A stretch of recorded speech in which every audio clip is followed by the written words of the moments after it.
What's your opinion about a startup business here?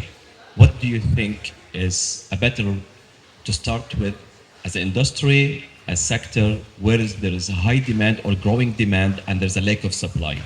This is part A. Part B is what's the location in Bali you think it will good to be involved with and there is potentials and growing area. Okay, let me maybe answer one by one, and then if you have additional question, please do. The question is great. In the same time, if I will tell you, exactly, go into cosmetics, maybe you don't like this industry. So, usually I would starting a business is a very personal. It's based on personal skills and preferences, and again, even maybe you have skills, maybe in your past life. I know a dentist, but he was amazing in it, but he hated the job. Yeah, so he quit. So not even very often, maybe even the skills we have, maybe we don't like to work in this field. So just normally I will. My suggestion, and it really comes up nearly every evening. Yeah, I would do a brainstorm session, just you alone and a piece of paper at the beginning, and just write down the first 10 business idea that will come to your mind. Yeah. So once you wrote them down, just don't try to overthink. Just first 10 ideas. Yeah. So because whenever you have you need to do things in a hurry, yeah, so you will be just your subconsciousness will just suggest you some stupid shit, let's say, yeah, okay. Then type all these 10 ideas, take an Excel sheet, yeah, so type them, yeah, and add qualifiers to them, yeah. So imagine you will have a row for how much money do I need, or do I need outside expertise, yeah, so or how much, but if you're giving these values, yeah, so basically give it not just not the money value, but let's say you give it 1 out of 5 or 1 to 10, you know, so if you need a lot of money, you think this business idea, then you give it 10. If it needs 1 to 1, you know, so it's in the middle, it's 5, yeah. And this you need to add maybe 7 to 10 qualifiers, you know. So basically, outside expertise, money, how easy you think the market is, the industry is, and so on. Just again, no market research, just a guess, yeah. So guesstimation. So okay, then and then go and try to sort out, find whenever you say, okay, which is the easiest to make this, and which is required, and you will see that maybe out of 10 ideas, 2-3 ideas are absolutely leading, yeah. So that's your top 3, and then I would actually, my suggestion, don't go for one business idea, but let's say you say, okay, the next 2 months or 3 months, you will dedicate your time, because at the beginning of a company, yeah, if you start a company, you never need to work 8 hours or 12 or 18 hours, and so because you still testing, you try to bring information together,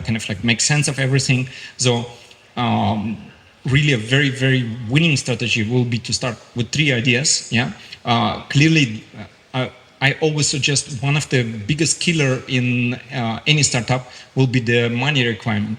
Whenever you have an idea where you need $1,000 to start, or you need $1 million to start, take better 3 ideas for 1,000. Yeah, so so expensive ideas are usually they're traps, yeah, traps, because our mind thinks if I spend a lot, it probably will work great. It's actually doesn't. It's the opposite, yeah. So basically, the less money you invest, the easiest return of investment. Obviously, mathematics will suggest that, yeah. So basically, so usually you should take the ideas which are easy to win, yeah. So require a little bit of money, where you have the majority of the expertise, you know, so and so on. So just okay, this sometimes the wild card is, let's say, the what's your average price of a product? No, like let's say average business transaction. That's kind of like a wild card. Imagine you will ice cream shop will be your winner, yeah. But to earn $1 million, you need to sell 1 million cones, you know. So it's just like maybe. This is a little bit somewhat of a killer criteria, yeah. So, no, but in general, again, I would take your 3 winners, invest a month of time and a little bit of money in each of these ideas, go further and see what yields the easiest and best results. And then again, and from these 3 ideas, maybe again, kill the weakest one, and the other 2 are worth pursuing. So this is kind of. The very big mistake for in entrepreneurship is just to search for one and the best, the one and only idea. This is complete stupid rookie mistake, you know. So basically, you should just hedge your time. So basically, the only finite resource you have in your life is time. Yeah, money everyone has, as I say. So knowledge you can buy if you have a little bit of money, yeah. So or you can partner up on whatever, yeah. So the only really valuable resource is your time. So hedge this and like again and allocate just your time per startup. So and this is and again never like kind of like one of the also golden rules or kind of like very important rules for me at least. So never take challenging ideas, yeah. So challenging ideas means like don't take. Don't take ideas which requires like for you to invent a new I don't know chemical formula or something crazy, you know. So like kind of like easiness of like of the win, how easy you get to win. It's also like one of the best factors for success. And very often again entrepreneurs looking for challenges and this is silly, yeah. So again, this is my kind of like analytic approach to entrepreneurship, yeah. And I'm following myself this very kind of like precise. It's like basically all these rules I kind of develop over time, and basically learning from the mistakes that again I was taking the business ideas as challenges, yeah. So impossible business ideas, you know.